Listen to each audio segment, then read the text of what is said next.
There and welcome back to the DIY Global Summit Network webinar series. My name is Ken Hughes and it's a great honor to have you back. This is our last webinar before we face into June, which is, of course, the event that we've all been waiting for the last 3 months. We've been waiting for, of course, since 2019 for the Global DIY Summit to roll around, and here it is coming down the tracks. We have 58 sleeps to go, people, as of today. It's like waiting for Christmas. And so, you know, if you haven't got your ticket, by the way, for the Global DIY Summit, do register right after watching the event today. All the early bird prices tickets are finished, but there are some tickets left, so please do get yourself in gear and get one of those tickets.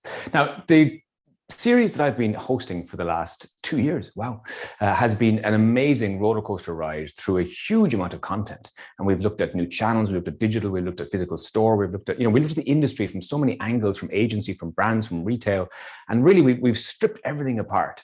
And the guest that we're going to have today, kind of for me, is one of, I suppose, certainly one of my favorite. That sounds awful. It sounds like all the other guests haven't been great. You've all been fantastic. But my guest today is really going to pull some of the threads, I think, together for us in terms of, so we've talked about innovation, we've talked about creativity, we've talked about the need, to up the game in the industry. And they're all wonderful things to talk about. But ultimately, to do that, you have to have an energized team with you. You have to have a visionary CEO to drive it forward. And so some of those things require us to have a culture, a company culture that is built on strong foundations. We've talked about agility. Look what's happened in the pandemic. All our industry is going in different directions. So you have to have a team and a company ready to be able to face the disruptions that faces every day. And so to do that takes, it sounds kind of simple, and often it is, but the actual doing of it can be quite difficult. And so our guest today, we're going to be joined in a moment by Garry Ridge, and Garry is CEO of WD-40. WD-40, a brand that everyone, I think, in the world knows. It is probably the big, I don't know, is it the biggest DIY brand in terms of recognition? I have a can of it right here. It's certainly, there isn't a tradesman or tradeswoman in the world who doesn't have a WD-40 in their toolbox or in their van. And so, it's a brand that everybody knows and loves. And Garry is going to join us. Garry, turn on your camera and your microphone there. Garry's dialing in from San Diego. There you are. How are you, sir, this morning? G'day, Ken. Good to be with you. How are you today? I am very good. It's early morning where you are. You're in San Diego, correct? Correct. Yeah, it's about 8 in the morning, so it's not that early. Okay, well, look, we're going out a little bit later than we usually would in webinar. Otherwise, we'd have been going out at 3 a.m. your time, and there'd have been a WD-40 CEO in his pajamas. Listen, great honor to have you here. Thank you so much for accepting the invitation. I think you and I share a lot of interests in people, leadership, change, culture, values, purpose. So I think we're going to have a great conversation. I'm a little bit worried it might go on for 8 hours. So what I'm going to do is I'm going to hand it straight over to you, Garry. And you've been CEO for 25 years, correct? That's true. It's an amazing amount of time and knowledge. So I'm going to hand it over to you completely. You take the first, whatever, 15, 20 minutes for a bit of storytelling and presentations. And then once you already hand it back to me, and let's get into a chat. For those of you watching live, please remember to fill in your questions. I think they're over here on the app. So get your questions in. I'll take them down and ask Garry after his presentation. I'm sure it's going to be a huge amount of questions, so I may not get to them all, but please do put them in the questions box there. So Garry, over to you, sir. Take it away. Yeah, thanks, Ken, and good day to everyone. It's a delight to be with you this morning. I'm just going to set the stage and take you on a little journey, talk a little bit about what we see as important around a culture in an organization. So to do that, I'm going to share my screen and I'm going to take you through some of what we think is really important. It's no doubt to us that it's all about the people. Many of you know us just for this, the blue and yellow can with a little red top, our core product, which we call our multi-use product, and then just recently, a complete range of products that we call WD-40 specialists that are there with the background of WD-40 to solve specialist problems. But what's behind this? So let's talk about, firstly, why we exist. A lot of people would think we exist to stop squeaks or to solve problems. Well, we exist to create positive, lasting memories in everything we do. We solve problems, we make things work smoothly, and we create opportunities. But more importantly is how we do it. And that's really what I'm going to focus on as we go through this little journey together today. We create positive, lasting memories by cultivating a tribal culture of learning and teaching, which produces a highly engaged workforce who live our company's values every day. Now, Aristotle, who was born in 384 BC, made a comment. He said, pleasure in the job puts perfection in the work. And I would say, duh, to that. There's no doubt that if we enjoy what we're doing, we do it better. However, in organizations, we are not very good at creating that pleasure. In fact, a lot of people are talking today about the great resignation. I don't call it the great resignation. I call it the great escape. So what are people escaping from? They're escaping from this person.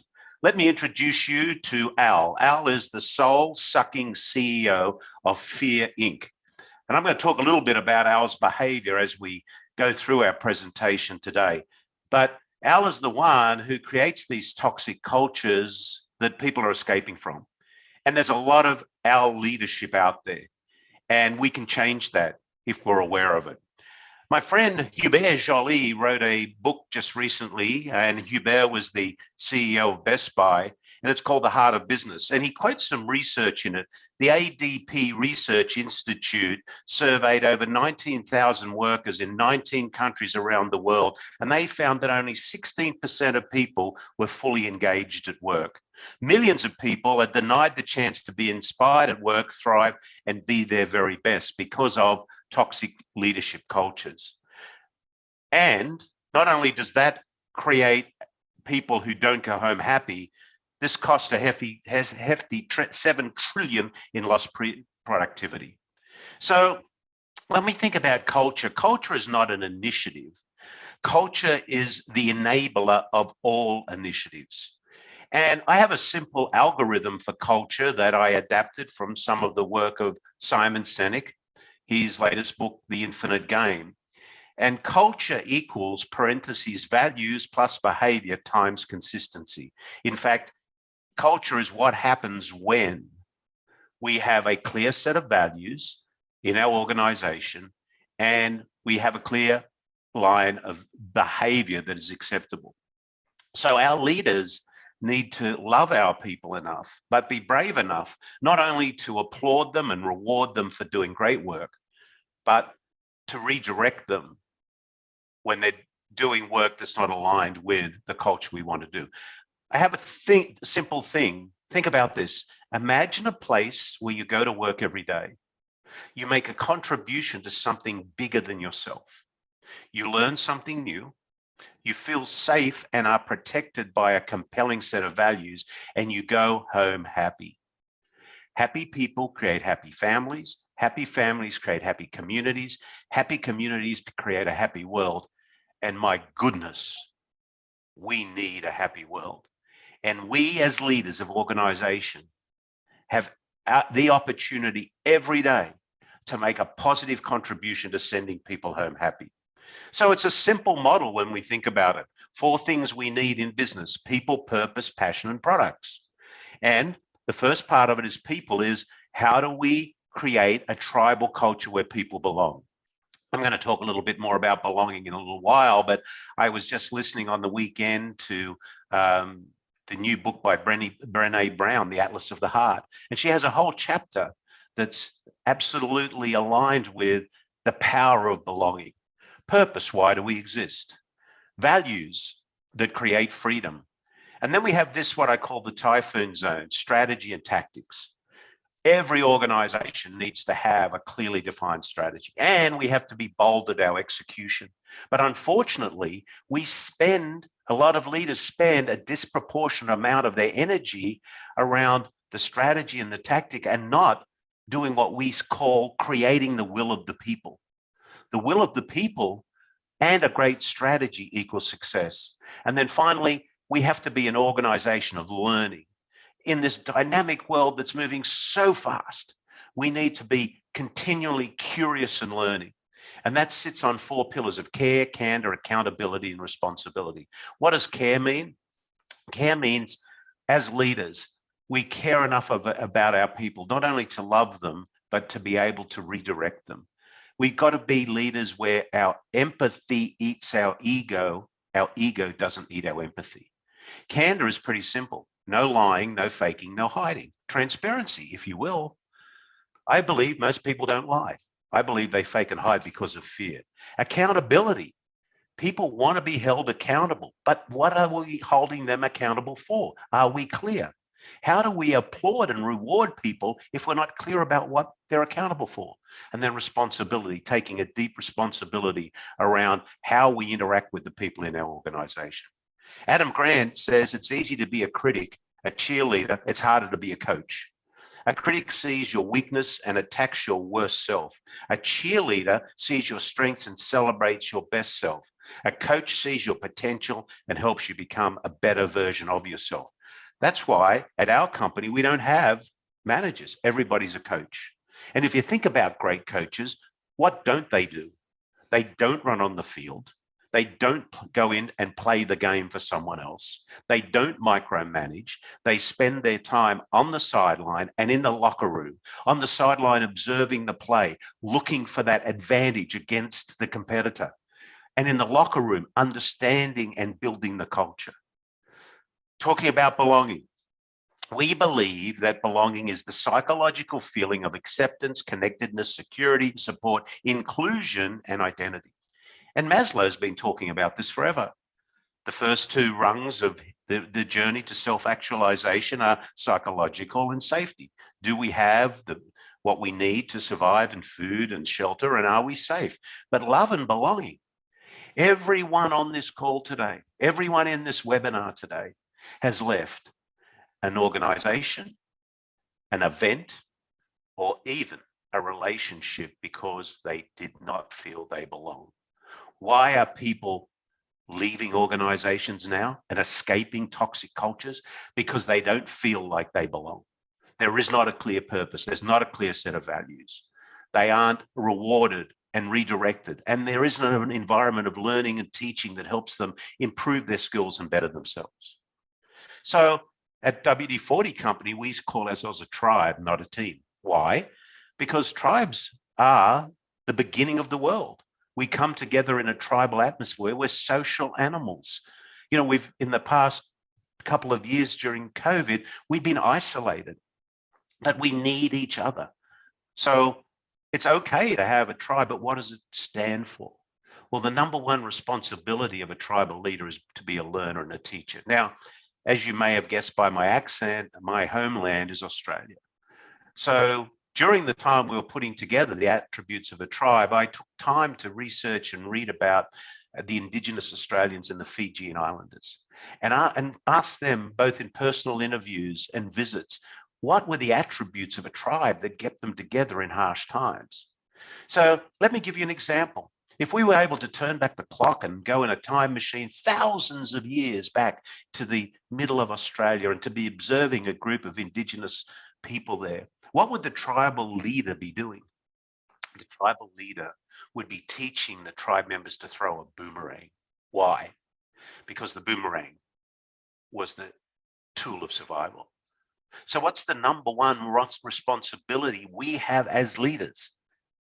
Is to be learners and teachers, to be learning and teaching those we lead what we need them to know, where they need to be to step into the best version of their personal self.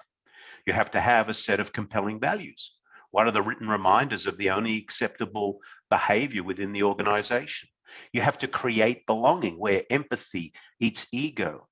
You have to have a future focus because people want to see there is a future. Are we talking about where we can go? Is there clarity around where we can go? We have to recognize we need specialized skills. We learned that lesson really well during COVID. We suddenly had to become global virtual animals. We all had this technology out there, but we weren't using it. We were afraid. But what did we learn in COVID? In times of real and great need, people can pivot around fear because of uncertainty that was there. I love the definition of uncertainty that Rebecca Homkes shares, which is uncertainty is a series of future events that may or may not occur. So how do we have that transparency around it? We have to be warriors. We're there to protect and feed each other. Our tribal promise is a group of people that come together to protect and feed each other. And then, of course, we need celebration. A time to celebrate each other, our successes, and sometimes our learning moments, to be there for each other in that time when we want to reflect on what we've achieved. So let me go back to this unacceptable individual. This is Al, as I said, the CEO of Fear Inc.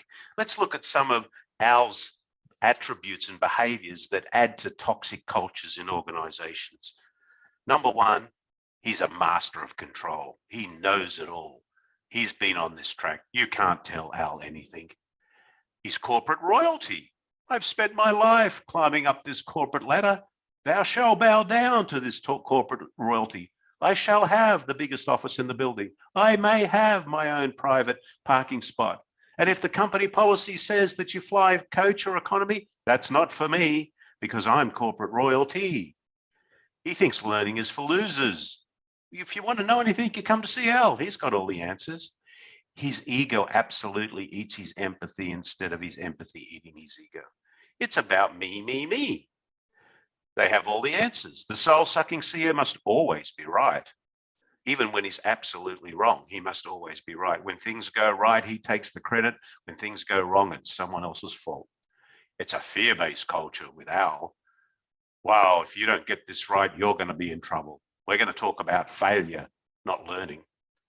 He absolutely believes micromanagement is essential. He's always running on the field, running into the decision-making process, wanting to know every fact and data, getting in the way, causing churn. He doesn't follow through with his commitments, and he hates or she hates feedback. But what about the servant leader? The servant leader involves and loves their people. The servant leader knows that they are the one that's consciously incompetent. I'm fortunate enough that I'm consciously incompetent and probably wrong and roughly right in most circumstances, needing the people around us to help us understand the best answer and solution. We're always in servant leadership mode. We're there to serve our people. We're there to help them be successful and bring them to a great place. We're expected to be competent. So we need to be continually educating ourselves around trends and movements of education and what do we need to know. We're connected with emotional intelligence. We take time to ask a few questions like, how are you? What's on your mind? How can I help you? What's getting in your way? Leaders love learning moments. I've never made a mistake in my life. I've had millions of learning moments, and I have much scar tissue from those learning moments. But what is a learning moment? A learning moment is a positive or negative outcome of any situation that needs to be openly and freely shared to benefit all people. Leaders have a heart of gold and a backbone of steel. Now, a lot of people might say that this is all the soft stuff, you know, it's all about kumbaya singing, and it's not. This is hard stuff. This is hard stuff because as leaders, we do have to have a heart of gold, but we have to have a backbone of steel. But if we have our values and our purpose clearly defined, if we have a clear strategy, then we'll be able to help make those decisions that move us forward all the time. We're champions of hope. We're absolutely champions of hope. And this is not reckless hope. This is real hope. Hope that we can make a difference in the world by empowering people to be their very best self. We know micromanagement is not scalable. We do what we say we're going to do and keep our commitments, and we treasure the gift of feedback. So for nearly 25 years, we've been measuring employee engagement at WD-40 Company. We market and sell our brands in 176 countries around the world. And although Ken at the beginning was kind enough to say every toolbox and workshop has a can, thankfully they don't. We're taking new cans every day to places like India and China and many countries around the world and introducing our product to people for the very first time. In fact, today, thousands of people around the world will be introduced to the blue and yellow can with the little red top for the very first time. To do what? To create a positive, lasting memories by solving problems in factories and homes and workshops that they work in every day. To do something instead of replace their tools, to repair their tools, to restore them, to keep things working longer and harder. So we don't have to recycle, we don't have to remanufacture. We can do it with our product. But we've been doing employee opinion surveys for 25 years. Our employee engagement number is 93% as of March 2022. Remember the number that I shared that Hubert Joly shared in his book at 16%? 98% of people in our company say they love to tell people they work at our company. I know what results are expected of me, 96%. I feel my opinions and values are a good fit with the company, 97%. I respect my coach, 97%. And I'm excited about the future direction of the company, 94%. So we're welcoming all those people that are escaping from toxic cultures to come to a place where they're treated with respect and dignity. It's exciting to go to work, but it's a place where they truly belong. Because it's pretty simple to us. Our people's will times strategy is our other secret formula. Let me just make it pretty simplistic. You can have a low will and good strategy. Let's say that the will of the people is 10 for simplicity, which means 10% of your people go to work every day and are engaged and excited. But your strategy has been marked up by the best professors of the world as 70 out of 100. 10 times 70 is 700. But let's say you have a high will of the people. People go to work every day, they're engaged, they're excited, they're ready, they're enjoying, they're belonging, they're living in an atmosphere where they're respected and they feel like they're making a meaningful contribution. At 80, great strategy. At 70, 80 times 70 is 5,600. Duh. It's all about the people. You can have the best strategy in the world, but if you don't have your people every day doing that, it's not going to work. I'm committed, and I believe that purpose-driven, passionate people guided by their values create amazing outcomes. Why? Because we've proven it at WD-40 company over 25 years. Imagine a place where you go to work every day. You make a contribution to something bigger than yourself. You learn something new. You're protected and set free by a compelling set of values, and you go home happy. Here's your challenge. Happy people create happy communities. Happy communities create a happy world. And by God, we need a happy world. And we, as leaders of companies, can start to make that impact today. Thank you. I'm going to hit the stop share button, and I'm going to fling this back over to Ken in the command center. Excellent. Garry, thank you so much. That was amazing. It's a lot to unpack there, isn't it? I mean, what's okay, there's a few questions that come in. Well, actually, there's not a few, there's a load of questions to come in. The first thing I want to ask you, the first thing that strikes me listening to you is that your own passion for this subject is really obvious, right? So it's not something that you're saying because you're a CEO. It's not something you're saying because you kind of think you should. Clearly, this is deep inside of you in terms of your passion.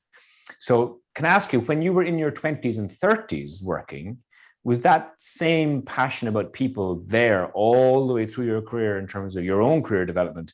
Or is it something that you came to later in life as a CEO? Certainly, I always had a great respect for people, but no, it wasn't there. I learned a lesson. When I was given the opportunity and the privilege to lead WD-40 company back in 1997, I'd just moved to the United States 3 years before, and WD-40 is a public company. And I was given this opportunity, and I thought, how am I going to do that? I don't know how to do that. So I went back to school. I went to the University of San Diego. I did a master's degree in leadership. That's where I met my now dear friend. He's 82 years old, truly the biggest mentor in my life. I wrote a book with him, Dr. Ken Blanchard, the 1 Minute Manager, one of the great architects of servant leadership. At the same time, I was reading some work of the Dalai Lama, and this statement really hit home to me. Our purpose in life is to make people happy. If we can't make them happy, at least don't hurt them. And what I saw around me in organizations were a lot of people being hurt. And I thought, we can be better than that. I think we can build a thriving organization and send people home happy. So no, in the beginning, I was be brief, be bright, be gone. I was turbocharged, enthusiastic, experimental, all the rest. But I probably had some of Al's attributes. But once I realized what they were, then I could work on them. Okay, yeah, and that brings us back to talking about, you mentioned Brené Brown. In fact, her Her new book is just here. Look, there you go. After the heart. There you go. So you clearly are into that type of emotional intelligence, understanding that vulnerability and courage are the same thing. Which, I'll be honest, I've talked to a lot of CEOs over the time. I've shared a stage with many Als in my lifetime. The norm, I would say, is an unemotionally intelligent CEO. Is someone who is so as you list all those AL features, I'm sure everybody listening today is recognizing their own boss, their own CEO, or certainly of their previous organizations in that. Can I ask you, why do you think that's the norm? Why do you think two-part question. Why do you think it's the norm? And secondly, do you think it'll shift as the millennial manager takes over as CEO? Well, why I think it's the norm is it's a lack of awareness of what they're doing. And ego comes into play. Marshall Goldsmith, another great friend of mine, #1 coach in the world, wrote a great book called What Got You Here Won't Get You There, the 20 bad habits we all have as leaders.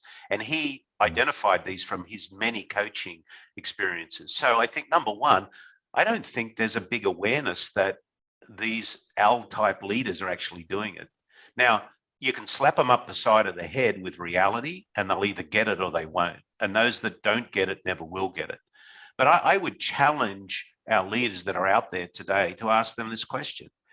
Am I being the person I want to be right now? And then who is that person? Now, as a leader, would you list, I want to be arrogant, selfish, greedy? No, you wouldn't. But you might list that you want to be grateful, caring, empathetic, reasonable, a listener, fact-based, a balanced opinion, curious, and a learner. You might list those. So list them and then act it out, not just as an act, but make it become a part of life. Yeah. Okay. And my second part of that question, do you think that the generation coming up underneath the previous generation, so if you look at, let's say, boomers and Gen X and put all that together as kind of one set of culture, very evident in the 80s and 90s, the Wall Street, all that kind of stuff, do you think that the talent that we're recruiting today in their 20s and maybe the talent that we recruited over the last 10 years, they do want something different from life? They do want something different from work. Do you think that they will just by that very definition reshape the world of work? They have an opportunity to, but they're not going to do it on their own because they're going to absolutely find themselves in these toxic cultures that have already been created. So, we've got to start to work on it now. We can't rely just on them. They are probably more adaptive to it. But again, it's not, you can't sprinkle fairy dust on this and make a change. Yeah. That's a good way of putting it. Let's get into, there's so many questions. Let's get into one of the diversity conversations. So Ian says, is gender equality something we can achieve now in the home improvement sector? Our industry is mainly composed of men. How can we change this? And what would you recommend to European companies? So gender diversity, a big issue, obviously, maybe even more so for the home improvement industry. Your thoughts on that? I believe that our organizations should reflect our customers, and our customers are a whole diverse group of genders, geographic cultures, whatever. We're very proud at our company. We've been working on this for some time. We've got many, many different cultures in our organization, probably 50-50 male, female now. And, we're in the DIY industry. Some of our best performers are very diverse. So I think it's just a matter of, reality. If you are going to serve your customers, the people who are serving your customers should reflect your customer base. So if your leadership and the people in your organization are a bunch of guys that look like me, they're not thinking like the people who are coming into the DIY market now. Now, look at what we just went through COVID. We called it isolation renovation. People were locked up and they started to renovate where they didn't do that before. We saw millions of new end users, particularly millennials, come into the DIY market. If we're not talking to them in their language, if we're not showing them how our products today can solve their problems today, if we haven't listened to them and found out what their problems are and start dealing up the problems of the past that they don't have, we'll never, ever get them as loyal users of our brands. So we have to have that understanding. And to understand that, you better have an open mind around all of those issues of desert. But when you look at the definition of belonging, that's diversity. Yeah, that's it. Brené Brown talks about it in the book you got on your side table there. Yeah, that's it. Yeah. And then what about the counter side to that? So the counter side to belonging is when you feel that you don't belong. And you were very clear on that in terms of your great resignation, great escape, as you called it. Why are people leaving? Can I ask you, the great resignation? I mean, you wrote an article I read in 2018 talking about this, talking about the fact that, over 50% of people were actively looking for a new job in a Gallup survey. So you're already talking about this idea of people, and that stat you just showed there, 16% of people engaged. So it was evident before, but suddenly now, post-pandemic, we have this name, the Great Resignation, and it's gaining pace and it's a thing. Why do you think why do you think that people's need to belong has now been activated? It's always there, but they were just kind of trudging through their day to day. And suddenly, post-pandemic, they're doing something about it. Any idea what's shifted? Sure, I have a very strong opinion on that. Once upon a time, before COVID, we got up every day and we went to work. And very few people really enjoyed their work, but they put up with it because when they went home, they had a life that was reasonably stable and predictable. Bang, COVID hit. Now they went to work and they had to put up with the same stuff, and they went home and their life was not predictable anymore because of COVID. So they said something has to give. Some of them left relationships. A lot of them said, I have to find a way to find a place when I go to work every day that at least when I go home, I can go home somewhat happy, instead of going home in this unhappy state into an unhappy life of uncertainty, of volatility, of complexity, of anxiety. So something had to give. Now, this, as I wrote in 2018, this was going on, but people were going, okay, well, life's okay. Yeah. Then we got disrupted completely. Okay. And so I really love when you were talking about, and I completely agree with that, by the way. You were talking earlier on about mistakes, failure, and you said, learning moments.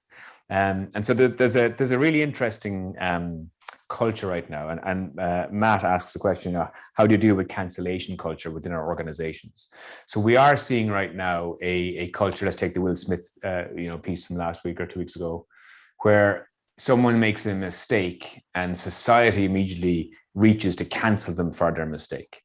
And I think you're going to have an opinion on this in terms of, we will all make mistakes. So I want to ask you, you've had 25 years, 10 years as CEO. You talked about your own scar tissue in terms of learning moments.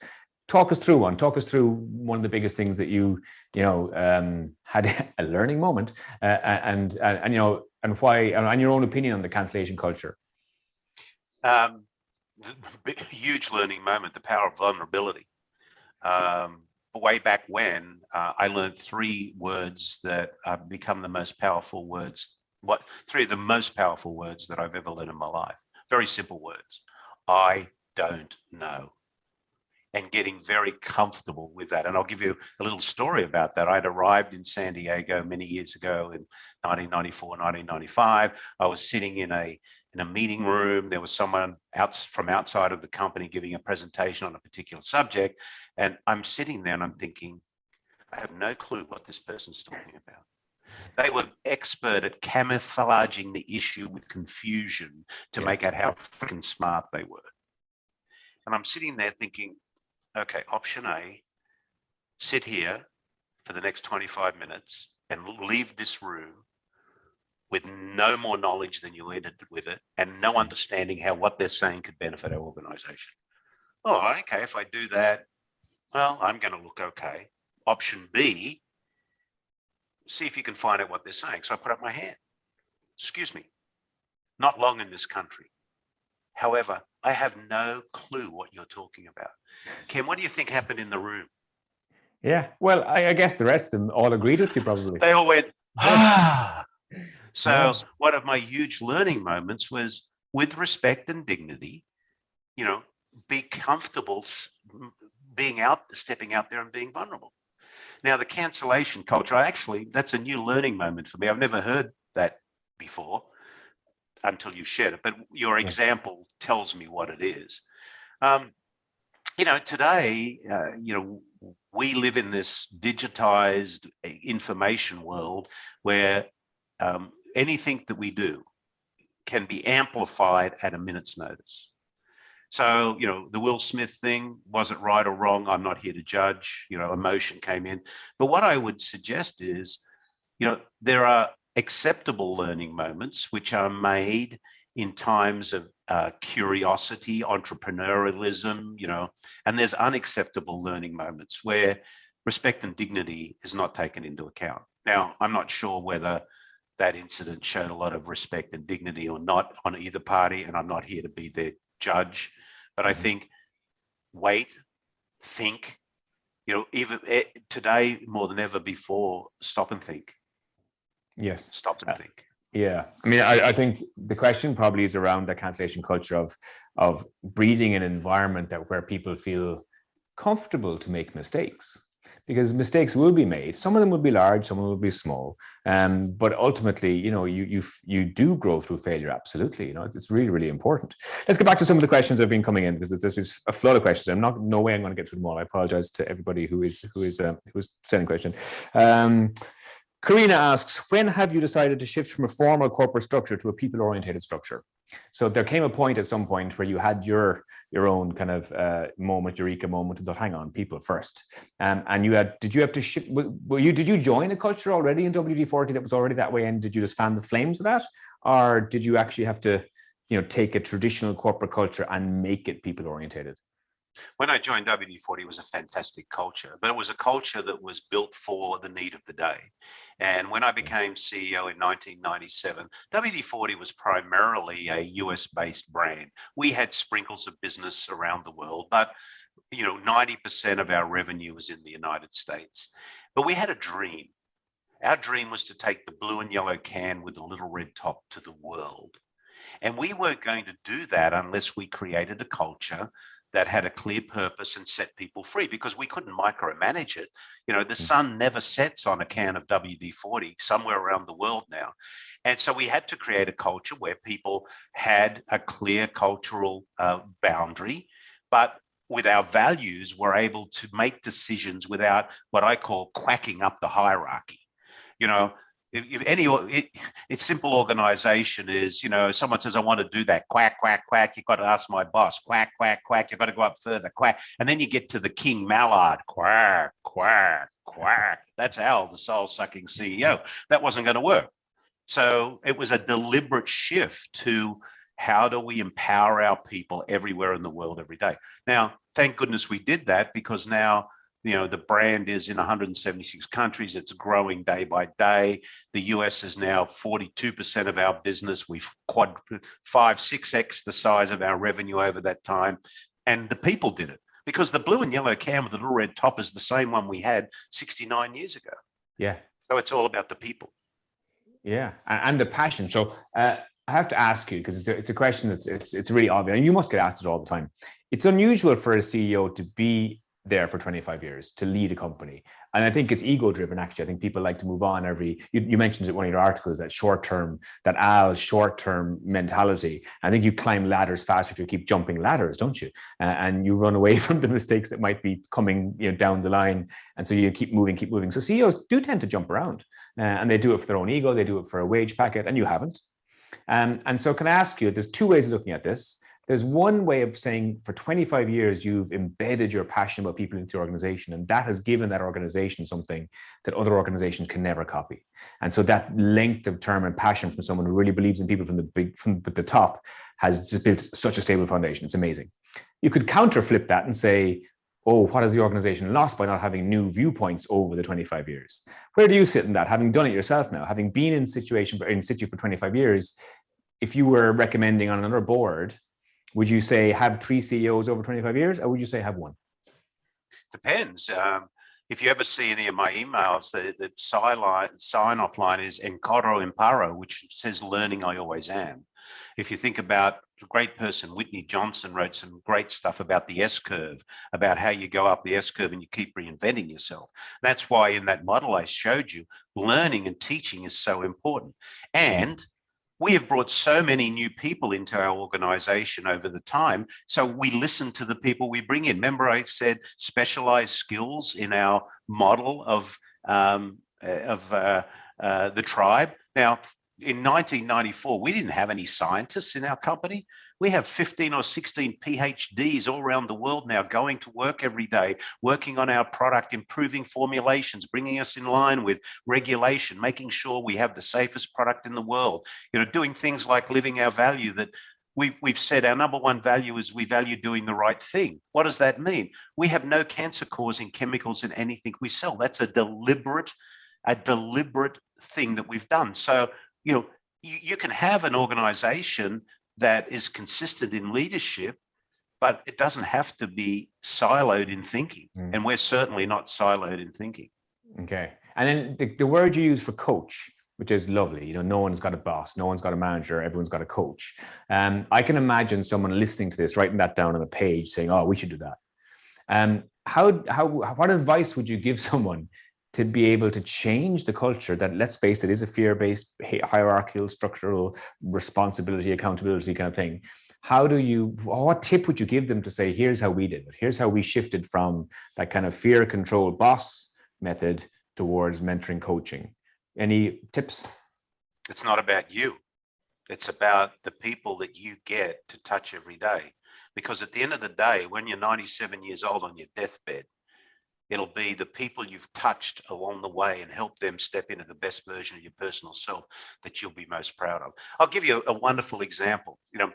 We have a subsidiary in China. We have 60, 70 people there. There's lots of squeaks in China that we're willing to silence over time.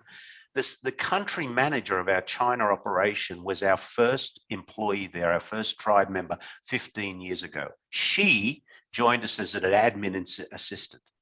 And along the way, we've helped her develop. She went from there, she went into HR. We sponsored her in a university course on supply chain management at Shanghai University. She moved from there into sales, and then she moved from there into the country manager of one of our biggest opportunities in the world. That's an organization of agility, of learning, where us as leaders wanted to help her develop herself.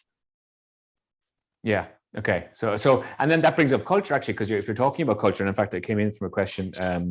Let's see, where was it? It was from Barbara. As a global company, how does WD-40 ensure individual culture sensitivity and values that are across the world? So you are, of course, a global company. And so investing in people and managing and coaching people will have to be, so you talked about India there, you talked about China. Do you find yourself having to adopt your, obviously people are people and passion is passion, but how it's actually done on the ground, how coaching works?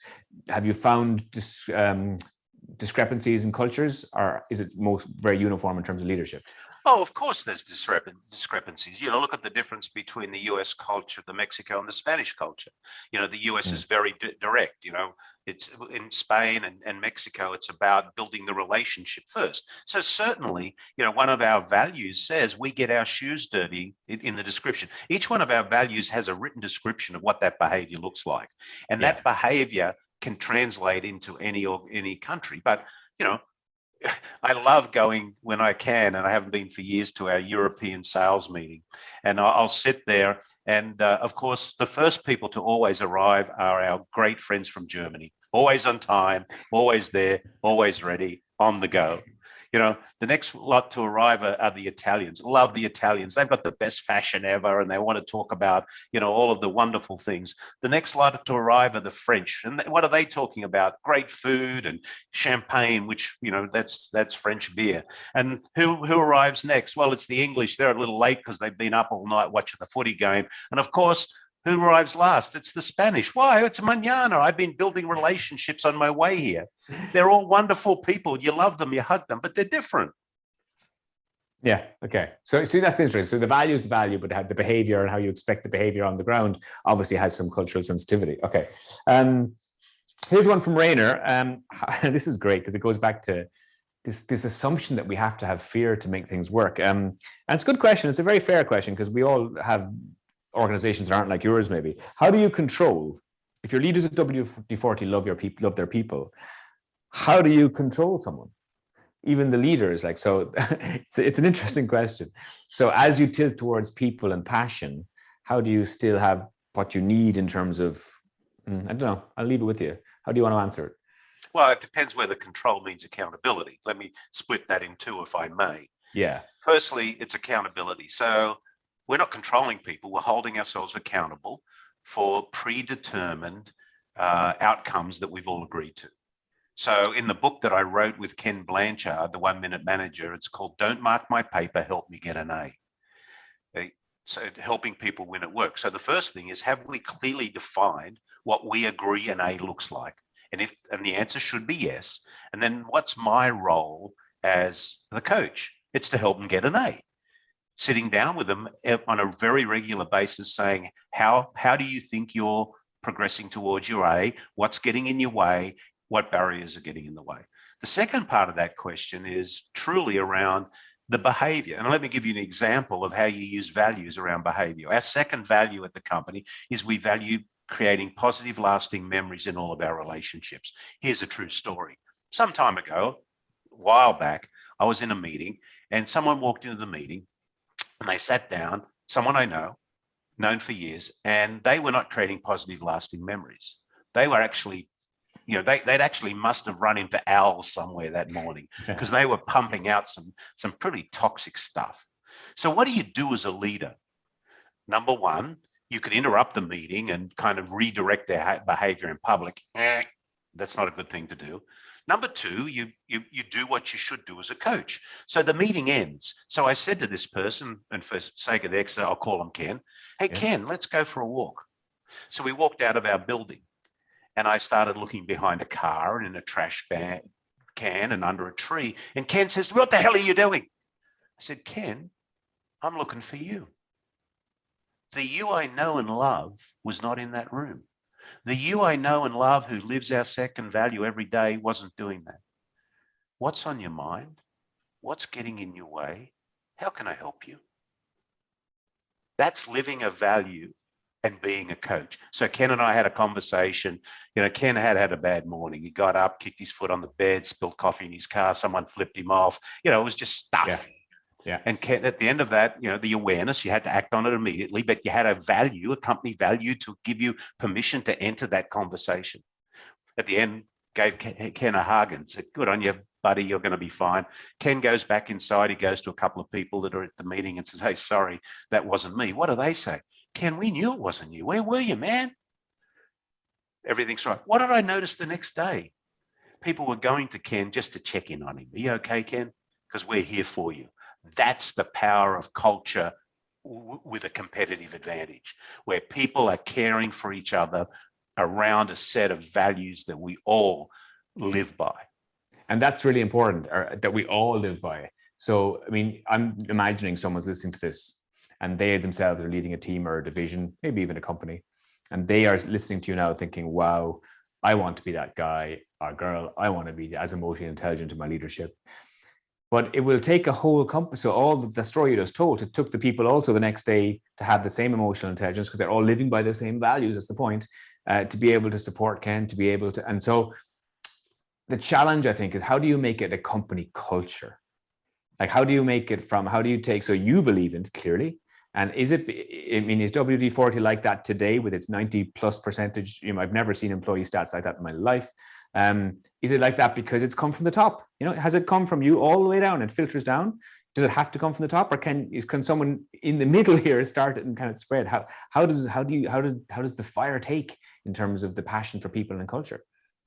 Well, in the beginning, I planted the seed, but I helped grow the tree of culture, and it has a lot of branches now along the way. So from that little seed, now there's this tree. So the company culture is owned by our people now. They love it. If anybody comes into our culture and they feel, and if they happen to get under the net and get in, that they'll get voted off the island pretty quickly if they're against our culture, because the tribe will not allow that to happen anymore. Now, if you're somewhere else and someone isn't planting that seed to grow a big tree, it's up to you. You can start tomorrow. If you're in a department somewhere and you start to treat people with respect and dignity, you hold them accountable, you set some values, people will want to come and they'll see the change. People around say, what's going on in Ken's department? Why are people going home happy from Ken's department and everyone else is going home unhappy? So it's a bit like that story. You may have heard it, Ken, of the guy who was walking along the beach and there's thousands of starfish on the beach, and he picks up a starfish and he throws it into the ocean. And a guy comes along to him and says, "What are you doing throwing that starfish in the ocean?" He said, "I'm saving the starfish." He said, "You got to be joking. You're not going to save the starfish. It doesn't matter. There's too many of them." And he picks up a starfish and he throws it in the water. He says, "It matters to that one." Yeah. You can matter to someone today. Yeah, absolutely. And okay, we're running out of time. I knew this would happen. I've about 500 questions left. We'd have to have a second series. We'd have to have a whole podcast series, Garry. Got to ask you this. You told me before we came on air that you didn't use the word retire. What was the word you used? Refiring. Refiring. I love it. You're about to refire. So you're stepping out as CEO, clearly out of a role that you love, that you're passionate about. You don't go to work any day, I'm guessing, like you just, it's not work for you at all. It's just your passion. Are you fearful? This is a vulnerable question. Obviously you're stepping away from your baby for 25 years. I can understand there's new challenges and you're excited about those. What element of you is scared about leaving the thing that you've built that someone else would break it after you? Is there any kind of fear about refiring? Well, to answer your first question, breaking it, no. We have a great new CEO, Steve Brass. He's been with the company 31 years. This succession plan started 8 years ago with Steve. He's actually a Brit. He ran our European business continental European business as commercial director for many years. In fact, he opened our office in Germany and in France. So we've worked together very closely, and Steve absolutely understands that culture is a competitive advantage. He made a huge commitment. He transferred from the UK to California with his family 5 years ago. So we were side by side. He was the president of our Americas division. And then for the last 2.5 years, he's been in my sidecar as my president, chief operating officer, a really dedicated guy, smarter than me. He'll do a great job. So I'm not worried about our culture at all. But again, the culture is not about me or about Steve. Not anymore. It's about the people, and the people love the culture. So it'll take someone really, really with a conceded effort to try and break the culture. So on my side, I'm very excited. Particularly during COVID, I think it's delivered to me my true mission in life. I have the learning at WD-40. And I want now, when invited by leaders of companies around the world, to help them understand that with a few simple things, we can send people home happy. And we owe that to the world. So I'm pretty excited about that. Okay, excellent. Well, I look forward to the next book. I'm sure there will be one. I look forward to sharing a stage with you at an event soon. Again, I'm sure that will happen too. A man is passionate about people, change, leadership, and values. I'm sure we'll see you on the circuit on a regular basis. Garry, thank you so much for the time, for the conversation, for the insight, the knowledge. It was really a real pleasure, real pleasure having you, and I mean that. So listen, yes, you too, pal. Thank you for getting up so early. I know it's only one of many engagements you have. Speaking, you're a busy man. So listen, thank you so much, and we will all see you very, very soon. Thank you to everybody, and remember, life's a gift. Don't send it back unwrapped. Absolutely, and if it's squeaky, a dash of WD-40 won't harm. Listen, thank you so much to Garry. That was one of my favorite interviews all year. Now, you won't be hearing from me next year on the webinar series. There is no May edition, simply because, as I said earlier on in the intro, we only have 58 sleeps left to the conference in Copenhagen, the 8th, 9th, and 10th of the Global DIY Summit conference in Copenhagen. We haven't seen each other for about 3 years, is it? It's crazy. So make sure you get your ticket. I will see you there. The next DIY Network event webinar-wise is John Herbert's series. He is interviewing the CEO of Mitra 10, Andrea Scown from New Zealand on Wednesday, just in a couple of days' time. So John usually, of course, does the CEO interviews. I stole Garry today, if John's listening.